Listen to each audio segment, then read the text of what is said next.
Next up is Ralph Weber. He's the CEO of MediBid, and he's here to speak to us about what he's doing in the marketplace. Thank you, Mr. Chairman. Ladies and gentlemen of the committee, my name is Ralph Weber. I am the co-founder of MediBid, and I'll talk about that in a minute. I'm also a registered employee benefit consultant, specializing in self-funded plan design for clients primarily over 20,000 employees. But I also have a lot of associations, fast food industry that are low income that have special needs. They're very large associations. But I also have many smaller clients, 200-300 people. The reason that I have these is after I work out the concept and do the calculations, I prove it in these smaller companies, and it allows us to bring it to market quicker. On the way here this week to Florida, I stopped by Arizona on the way to Nashville, from Nashville, and then in Iowa to see a client. Now in Iowa, I have a hospital client, small hospital, 286 people. They've got 130 people on their health plan. We started their benefits through MediBid and our consulting firm just a little bit over a year ago. They were spending $2.3 million a year in premiums for 130 people. We reduced them to $1.8 million the first year, and we just gave them a renewal with a 23% decrease to $1.3 million. Okay, so we've heard a lot about reducing trends, slowing growth, but we're still talking about growth. Okay, at MediBid, we're talking about reducing costs, and I'll get into how that's done. While I was in Iowa, an interesting thing happened. I don't know how many people are from Iowa, but it's pretty rural, not a lot of curves in the road, a lot of feedlots and windmills. I was driving down the road, and a car was speeding towards me, swerving all over the road. They came around one of the few curves in Iowa. So I swerved to miss them, and as they went past, somebody leaned out the back window, waving her hands, yelling, "Pig! Pig!" So I yelled back some choice words, which I won't repeat. And then as I came around the corner, I saw there was a 500-pound pig in the road, nursing her young ones. Okay. Now, the reason I tell that story is because sometimes when we hear somebody yell pig or a warning, we assume that it's an insult. Okay, so we have to make a paradigm shift and think about things differently. MediBid changes the paradigm.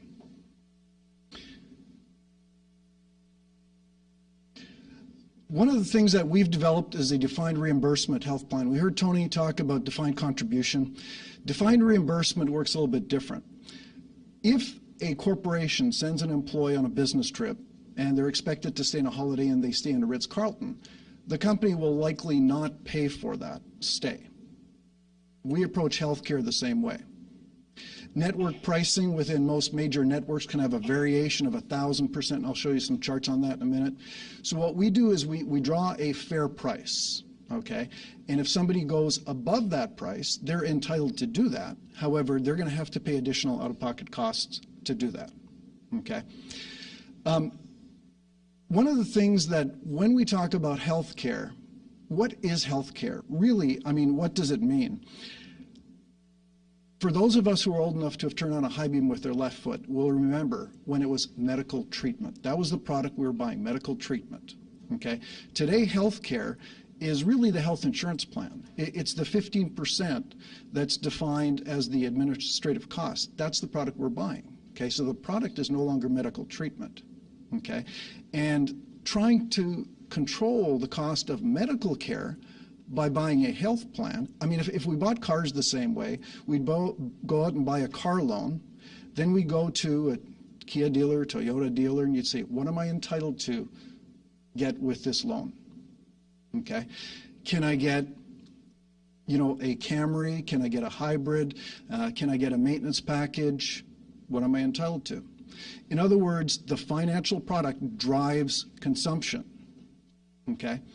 MediBid changes the paradigm. We focus on the medical care, the medical treatment, and then we wrap the financial product around that.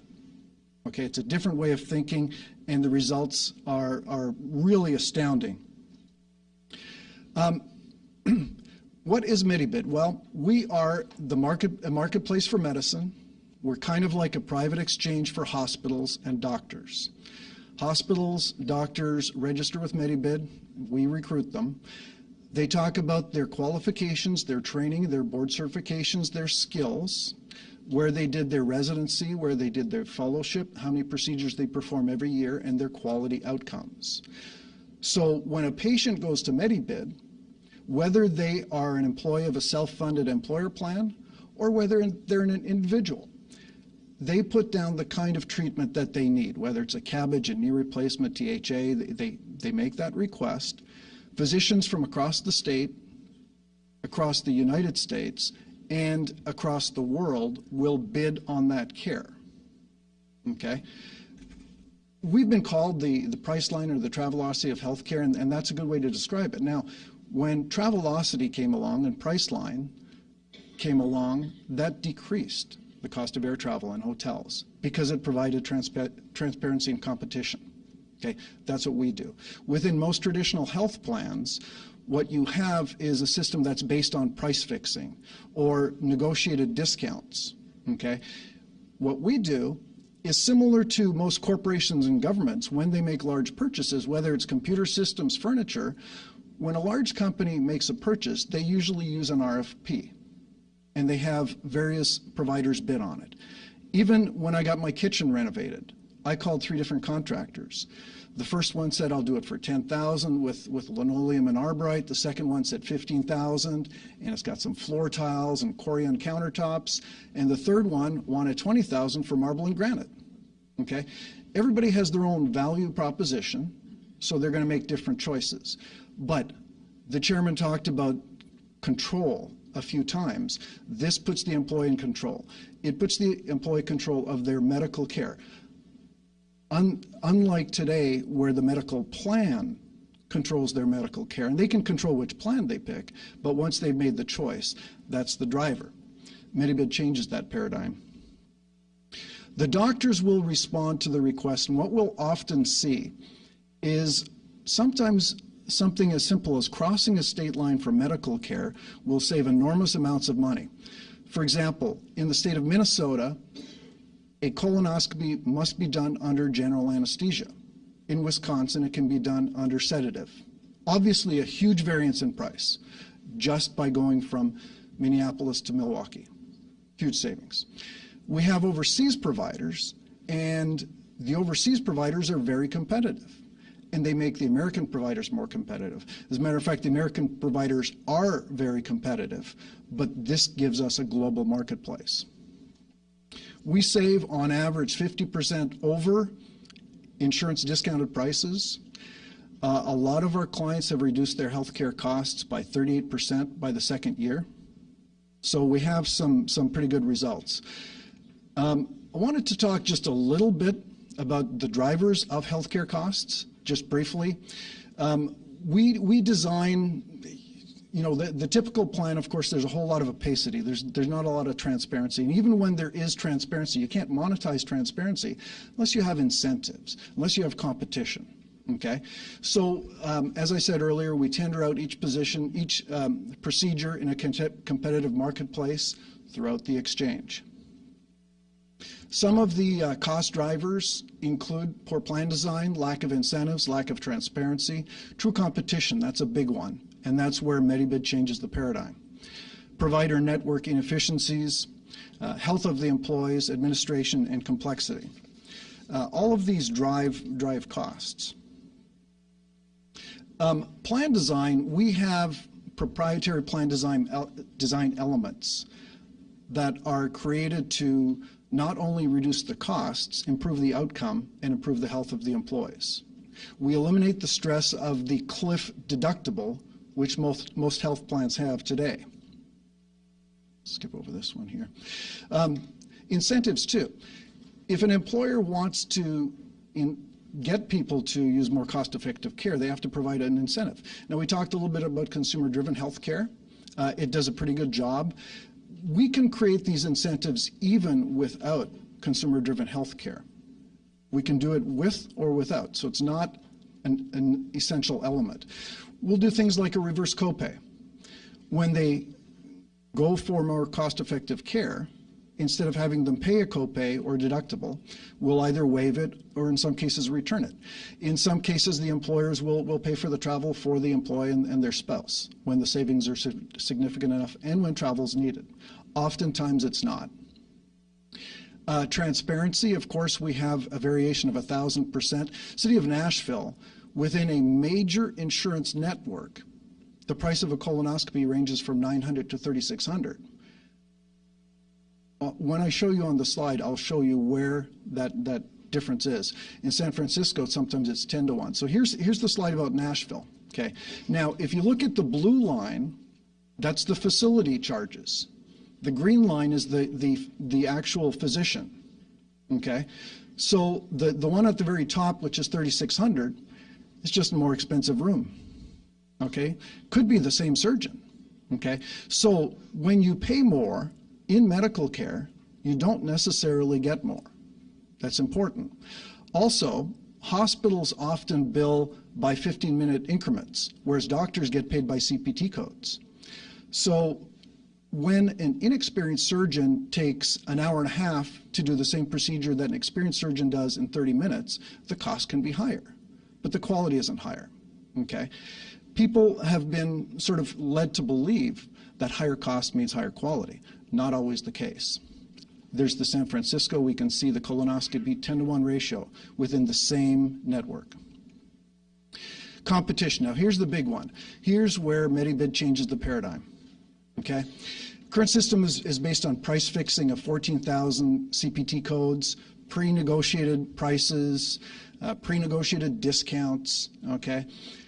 When you pre-negotiate a discount, the provider, they're going to err on the side of caution. Obviously they're going to want, as much as possible.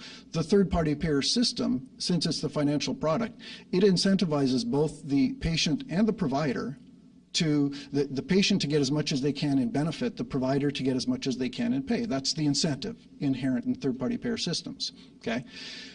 What we do is it's a true marketplace. It's a true competitive marketplace or an exchange for hospitals. It allows the physician to set his or her own rates.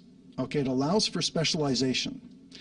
Not all orthopedics are great at knee replacement. Not all podiatrists are great at chelectomies. Okay, so the physician that is really good at a certain procedure and very cost-effective and has a cost-effective facility can provide a good price. In some cases, the surgeon might have booked 2 weeks vacation. His spouse is sick, so he has to cancel the vacation. So he's got 2 weeks with the OR empty. Okay, in the real market, prices go down, just like seat sales do. Okay, MediBid allows that. We change the paradigm.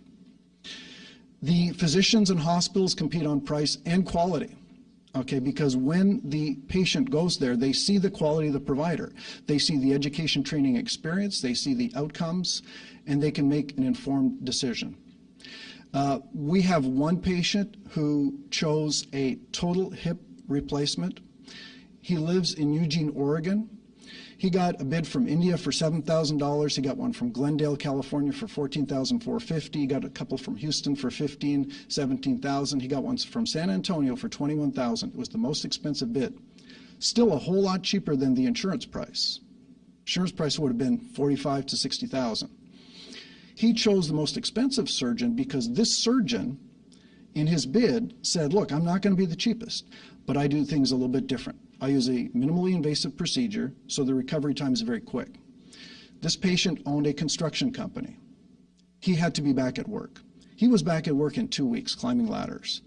He called me up, as a matter of fact, he was on the Today Show just a little while ago. He was interviewed on the Today Show. He called me up a few weeks after, and he says, I want to thank you for saving my business.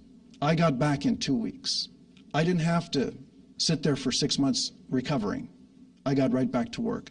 It was worth it extra for me. And when he was quoted by the insurance company, it was going to be $100,000. After the cash, then the insurance company said, we're not going to cover it. So they said, well, we'll give you a cash discount if you pay right now. And he said, well, how much is that? They said, we'll knock off 30%, only $70,000.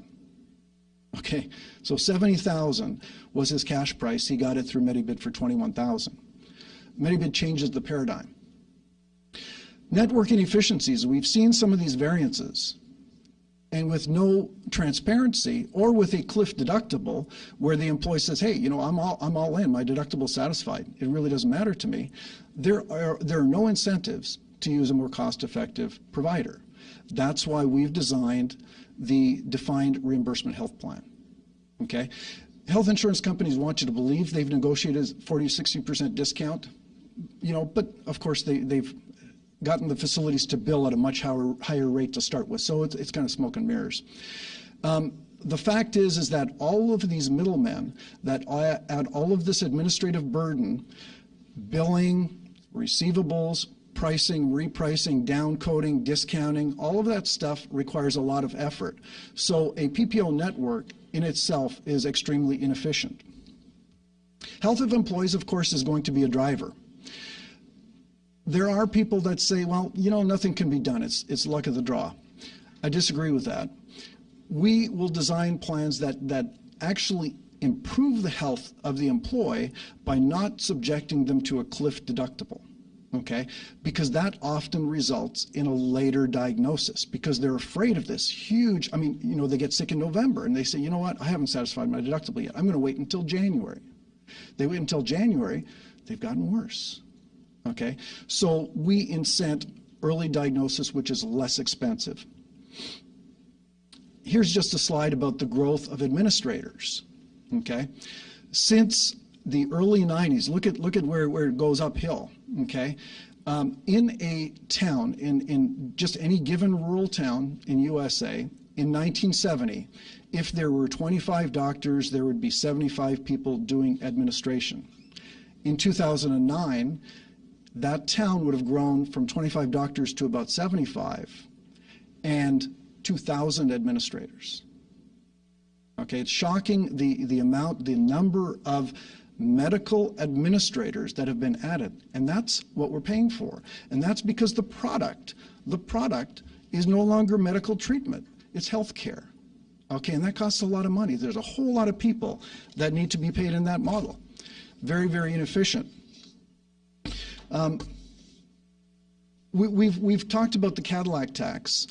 According to that 8.6, 8.7% trend, the state of Florida will be in that range where the 40% would be payable. Now, the tax doesn't kick in until 2018, but by 2016, you'll be over that $10,200. By 2018, you'll be paying at that trend 63% more than today. Single premium will be $1,050 per month for a single employee. Okay? We're talking about slowing the growth, but we're still talking about growth. MediBid's talking about reducing that. Imagine if you're paying less in 2018 than you're paying today. And imagine if the employees had more control and more freedom, and they could enter a medical exchange and choose their provider. Instead of just seeing the doctors in network or the doctors out of network, they look at their training, skills, and experience. They can choose if they want to travel. They can choose where to go. MediBid changes the paradigm on that also. We know that the current system is not sustainable. We know that. It can't keep going on, but it is. When we examine trends and we try to beat trends, we're still facing rearward. What MediBid is doing is we're stepping right outside of the box. Now, in many ways, we're going back to the future, back to the days of Marcus Welby, when medical treatment was the product. Okay, it needs to be the product because that's what we're buying. Okay? Ralph, 1 second. With Representative Ahern moves, we extend for 15 minutes without objection. Show it done. Sorry, go ahead. Oh, continue. Okay. So with the fluctuations and opacity in PPO networks, with the lack of incentives, with the trends, even reducing the trends, okay, it's unsustainable. We have to avoid the Cadillac tax. We could, you know, do things like give everybody money and pay the fine, but that's not cost effective either. And that's not treating our people right either, okay? There are good solutions available, but the solutions start not by reforming, maybe partially, but not entirely by reforming the financial program, the health insurance, but they start with allowing the medical treatment to be competitive, because under the CPT code system, under the price fixing system, competition is virtually prohibited. It's virtually disallowed. Okay? So what can we do? Well, okay, here we talk about complexity. The system is complex. It's very hard to navigate for employees, for administrators, and we've seen all of the administrators that have been added. So when we look at the trends and at medical care, like I've spoken about, by making that the focus, by making medical treatment the product, okay, we've seen the results. We've seen knee replacements overseas for 6,000, 7,000, but we've seen them in the U.S. for 12,000, 15,000, 20,000. Hips we've seen for 15,000 to 20,000, 14,000 in some cases. We've seen a cabbage for 14,000. So we're getting some really, really good prices and really good quality. And the employee gets to see that quality before they choose, just in network or out of network. By setting that defined reimbursement health plan, we say, here's what the plan will pay. Rather than by saying, here's what we're going to allow you to spend in premium, and then the health plan is going to take care of it, just hop in the back seat, and come along for the ride. It puts the employee in the front seat. It allows the employee to make the choices. We're seeing cost reductions, like I said. On individual procedures, 50% of insurance discounted, 80% of retail, but we're seeing health plans having reductions of 40%. That small hospital, from 2.3 million to 1.8 to 1.3, okay, over 2 renewals. That's astounding. We're not talking about slowing the trend. We're turning it back. Okay? MediBid changes the paradigm. It's a different way of thinking, but it's not complex. It's simple. It's very simple. The employee has the control to choose the provider that they want, and they have the control and they have the quality measurements in advance. Mr. Chairman? I appreciate it. Thank you, Ralph.